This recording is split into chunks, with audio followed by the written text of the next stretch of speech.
seconds, and I would dig as deep as I can. Oh! Villopoto tosses it away! Villopoto is down hard! It was almost like watching a dream, like it was in slow motion. The bike flipping through the air. I mean, you don't see crashes like that very often. He just was holding his leg, and we knew it wasn't good. Villopoto broke his tibia and fibula in the crash and would have to be flown to Seattle so a specialist could reconstruct his ankle with 5 plates and 47 screws. The 6-month recovery process would be the most difficult period of Villopoto's career. Him laying in that hospital bed for so long, he withered away, trying to stay off the painkillers so that he didn't get addicted to that, the pain and how long it took and the therapy he had to go through. I mean, you'd question if he was even ever going to want to ride a bike again. The power that our bikes are making, the speeds that we're going, the difficulty of the tracks, the things that could go wrong. The only thing that goes through my head is injury. Actually getting hurt, badly. Racing Supercross, you have to stay sharp. You can't not be on the bike. So your risk factor is at an all-time high all the time. A great opportunity showed up. Ryan calls me. He says, hey, Eldon's not working with James no more, and I can work with him. What do you think? I had worked with Eldon with James, and I said, it's a no-brainer. He's the best guy in the sport, and he's proven. Did it with Ricky, did it with James. If you have this opportunity, you need to jump on it now before someone else does. When Ryan approached me, I was actually worried. I didn't think he had the physical capabilities anymore to do the job right. I took him to a specialist that actually looked him over and ran tests to see if that foot was going to be enough motion, enough feel. The body forgets pain. I forgot by the time I was able to start walking and, all right, well, when can I ride type of deal. There's a trust factor too, that he has to trust me. At first, he was a little like, I don't know. I really don't know. I looked him in the eyes and I said, I think we can be ready. And that's probably the only time you could see he actually believed. Villopoto and Baker began training together just 3 months before the start of the 2011 Supercross season. Ryan Dungey came into 2011 fresh off a Supercross title, outdoor title, and Motocross of Nations victory. Chad Reed came into the year on a team built around himself, and James Stewart was out to prove that he could beat his former trainer. Going into Anaheim, 2011, no one expected anything after Ryan broke his leg so bad. Everyone was saying, nah, he's done, he's career ending, his competitors saying it. There's a pass for the lead! Villopoto takes advantage! He's done it! Ryan Villopoto wins Anaheim 1! From round 1 to round 10 in Indianapolis, Villopoto was the most dominant rider in the series, winning 5 races. Checkered flag falls for Ryan Villopoto! But his 26-point lead in the championship would shrink dramatically by round 16 in Salt Lake City, leaving Chad Reed, Ryan Dungey, and James Stewart all with a shot at the title. We went to Salt Lake. Ryan, he was kind of in a weird mood that day, and my temper was getting short. I got on him and said, this is it. If you're going to be a champion, you need to make this happen. Ryan Villopoto has just set the fastest lap of the main event, so Villopoto now finally is coming to life here. Reed makes a mistake. Villopoto goes that by. opens the door. Up on the podium, and Stewart is down. There goes Villopoto. Villopoto to the checkered flag. He lights the candles and extends his points lead. Confidence went back up again. Going into Vegas, he had a cushion, brought the championship home. Ryan Villopoto has won his first ever Monster Energy AMA Supercross and a Mayan World Championship. Villopoto's first Supercross championship propelled him to arguably the most successful year ever experienced by a Supercross racer. In the following months, Villopoto won the Outdoor National Championship, led Team USA to a Motocross of Nations victory, and completed a 3-race sweep at the inaugural Monster Energy Cup. And Ryan Villopoto has done it, and he's a millionaire after just 1 race. His $1 million reward was the largest prize for a single race in the history of the sport. It's a lot of work, there's a lot of risk involved. When I win, everybody that's in my group wins, from my mechanic to my wife to my trainer. It takes work from all of us, and when we do win, there's nothing better. While 2011 was the most successful year of Villopoto's career, he was still estranged from his family. His parents, brother, and sister merely watched from the outside. Over 2 hard years of Yeah, it was pretty nasty. I mean, of bitterness. you were hurt, right? I mean, Oh, totally. Of crying, me crying every day. It was pretty I bad. miss my kid.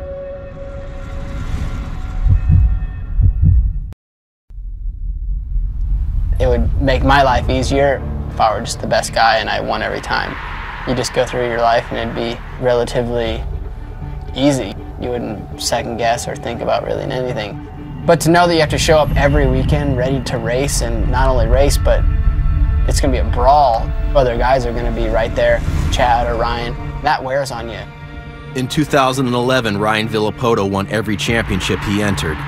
As the 2012 season opener at Anaheim approached, a second straight Supercross championship was the expectation. The bike was better, he was better, and we were just building. 2011 was coming off that injury. He was able to win everything, so we went into Anaheim and came out winning. Pole shot goes to the #1, Ryan Villopoto. And he's making a big, huge statement here tonight. Following his victory at Anaheim, Ryan Dungey, James Stewart, and Chad Reed each found the top step of the podium at the next 3 rounds. Never before in the history of Supercross had 4 former champions won consecutive races to start the season. The speeds kept going up and up and up because these guys were just pushing each other to the limit. Dallas, when Chad was riding right on Ryan's rear wheel, Ryan had told me he was going as hard as he could, but he said if they both rode that pace, someone was going to go down, so he was just about to let him by. Oh, it goes right over the bars! And Chad Reed takes a violent tumble.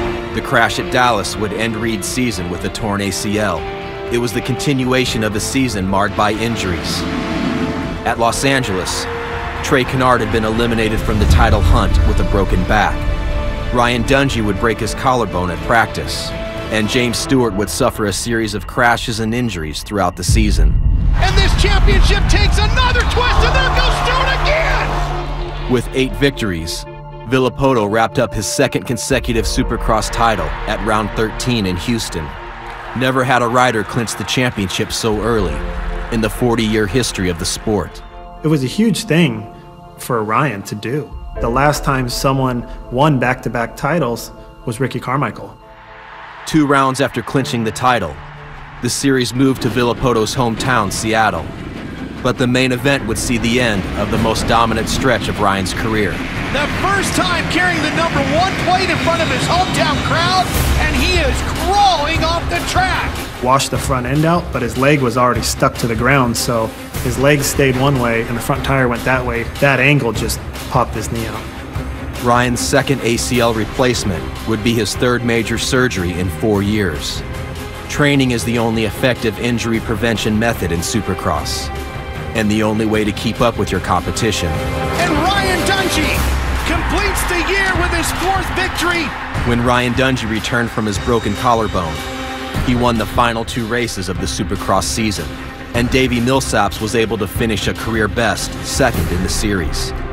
Villopoto's trainer, Alden Baker, put him on a bicycle 3 days after his surgery, beginning an 8-month campaign to Supercross in 2013. No cell phones in the dojo. You know what dojo means? What does it mean, Jacob? Place of learning. Thank you, my son. Place of learning. Now let's learn how to get fit. Remember when he said, we do 100 push-ups, can we not go to the gym? And I said, bring it on. He did 99. 99. And we went to the gym. It's just a fond memory that I had. He hates to train. He doesn't get out there and say, you know what, I'm gonna go ride my bike today. I'm gonna come back, pump out some minutes on the rower, and then head to the track. He dreads it. You ain't got the shoulders for that. You can barely hold your arms up for this. And now you want to go like Carl Mayweather. What was that Irish guy that he used to challenge? You look like that guy. Hatton. Then he got onto alcohol or something. From 2000 to 2006, Professional cyclist Alden Baker trained Ricky Carmichael to 5 Supercross championships. Incessant training has been the norm among Supercross riders ever since. 15 minutes. Are you for real? You just said 10. You don't listen. I'm gonna have to clear that wax out of your ears. Yeah, he did ruin the sport. Early 90s, they were racing and hanging out and having a good time all the time. I think they did train, but it's not to what it is now. Today, a Supercross rider must be able to maintain a heart rate 93 to 95% of its capacity for the entire 20 minutes of a race. Come on, focus! Numbers that resemble the cardiovascular capabilities of endurance cyclists, requiring a training regimen capable of straining any relationship. You have short-term memory. You can't count reps when we're in the gym. Don't let me come and beat you up now. We can fight if you want. Oh, dude, I'll work you over so easily. If we didn't have these blowouts or fights, then somebody's doing something wrong because it's too easy then, I guess. Whether he hates it or he doesn't hate it, Ryan needs the discipline. Eldon has taken over for what his dad has done. Wouldn't care if it's Ryan Villopoto or not. Eldon's going to come in there and do his job and is the best at what he does. It's changed Ryan's career. Yeah, it hasn't been that bad for you. I told you. You sit on the couch, do a little program work, come here, boss everybody around. Oh, Casey starts. Oh, yeah, Ryan, 15. Go back home, tea and scrumpets, and back at it again, boys. That's right. That's why I'll be lining up at A1. Why not? I'm lining up for you at A1. And then when I fail, you're like, then you'll be mad at me. That'll be an understatement.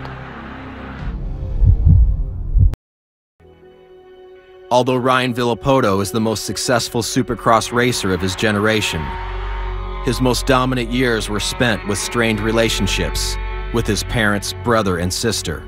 But things began to change throughout the process of rehabbing his latest injury and training for the 2013 Supercross season. It was pretty bad. I didn't talk to him for 8 months, a year. And then would try, and then, you know, things would get bad. I wouldn't talk to him for a couple months, and then try again. I didn't talk to Ryan for 3 years. When I was 13 to when I was 16, not one word. I think the first birthday present I got from him was this necklace, and I remember I got it and I just started bawling my eyes out because I was like, oh my God, he likes me. Next summer I went to see him in Florida, and I think that's when the rebuilding started to happen. It was his way of reaching out to us. In the summer of 2012, Villopoto increased his support of his younger brother Tyler's racing program, and later that year, invited his parents to live in his second home in Southern California, giving his father the opportunity to serve as Tyler's practice bike mechanic and participate in Ryan's daily racing routine. I'm proud that he's grown up to be the man he is. I didn't go to the practice tracks for about 2.5 years. And now I started going to the practice tracks. Really got to see how focused he is on his training, and he's pretty good. He's real good. This year, actually, when he got back from his knee surgery, the first day back was unreal. I swear, when he was hurt, he got faster.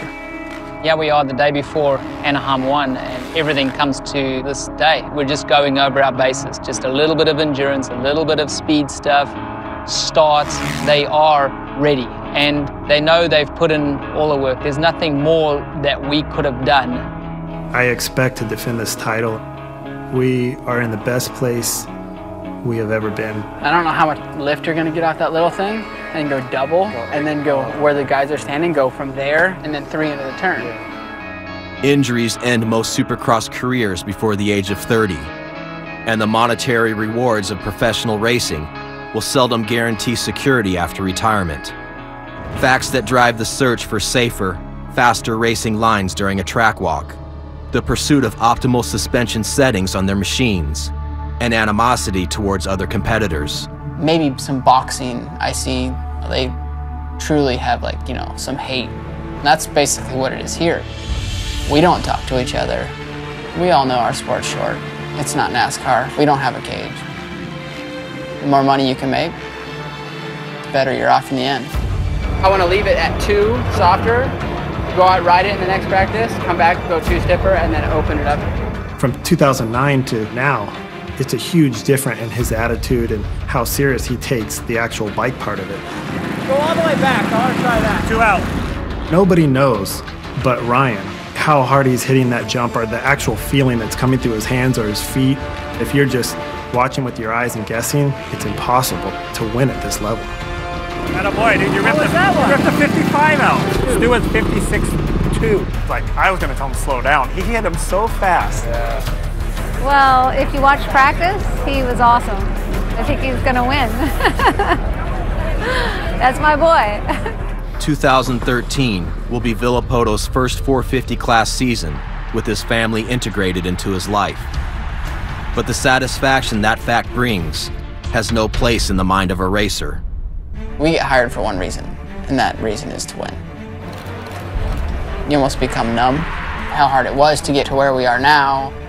Injuries, we have to stay so fit. The day of the race, we have 3 different autograph signings and then 3 practices. Everything you deal with, everything you go through, I just become numb to certain things. Ryan's not some outgoing character that's going to be in front of the camera. He's the best guy, says all the right things. That's probably never going to be Ryan. Ryan's a racer and a champion. From Angel Stadium in Anaheim, the season opener. I did miss out on a lot during my childhood because Ryan was racing every weekend, and people say it all the time, we get the bad end of the deal, but in my eyes, I didn't, because I got to see my brother do something that he loves, and I got to see him be something great. Come on, Ryan. Go, buddy, go, go, go. Who's going to get the start? That looks like Kennard with a great one on the outside. Millsaps grabs it. Oh, where you at, bud? Where you at? Finally, we see Villopoto. Villopoto is as far back as 12. He's got a lot of work to do here. Here comes Villopoto on that green Kawasaki with the red number plate, sporting the number 1. Oh, Villopoto off the track. Big mistake, and goes over the berm. All right, ride smooth, buddy, ride smooth. Come on. Villopoto now on the back of James Stewart. Villopoto alongside of Stewart. He goes down again. Ryan Villopoto came to the first race at Anaheim, hoping to begin his campaign for a 3rd straight Supercross championship, a feat that would put him among the top 3 riders in the history of the sport. Ryan started the race in 13th, slid off the track on lap 4, and was battling for 7th with James Stewart on lap 8. All right, ride smooth, buddy, ride smooth. Come on! Villopoto now on the back of James Stewart. Villopoto alongside of Stewart. He goes down again! And he's limping! And Villopoto was limping as he got back to his bike. It's going to be between these 2 for the win here. Here comes Kennard! He makes the move up the inside!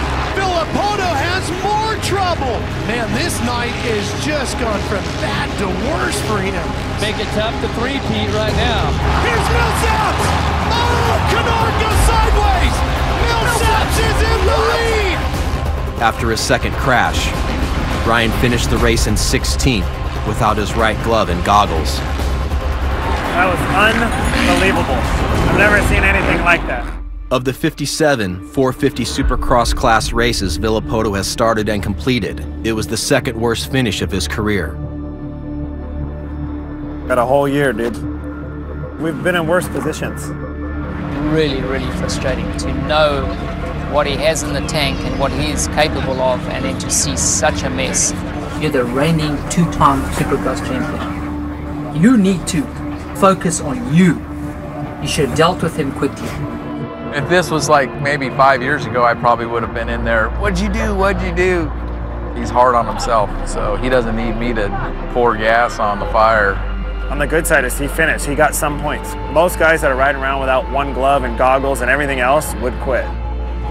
He looks unbelievable in practice. He's railing the corners like no other. I'm like, how is he making it? Because he was going so fast. It's not over. He can come back from this. Villopoto left the opening round 20 points behind race winner Davey Millsaps. In order to become the 4th rider in history to win 3 straight Supercross championships, he will have to close that gap in the upcoming rounds. The same night Ryan finished 16th, his younger brother Tyler did not qualify for the opening round of the Amsoil Arena Cross Series. Tyler is trying to revive his racing career after a 4-year hiatus. You need to go around the corner faster. Instead of like slowing down, slamming it like that. That takes all your momentum away. On a daily basis, the Villopoto family will work together and share their evenings for the first time in 2 years. Is it worth it? Yeah, I think it's worth it. Just to be a part of it, and you know, everyone tells me, oh, you're living the dream. I must be living the dream. I am. I would never have thought I would race a motorcycle again in my life. If you were to tell me that a year and a half ago, I'd have literally probably got mad at you because you're saying things that I wish could happen.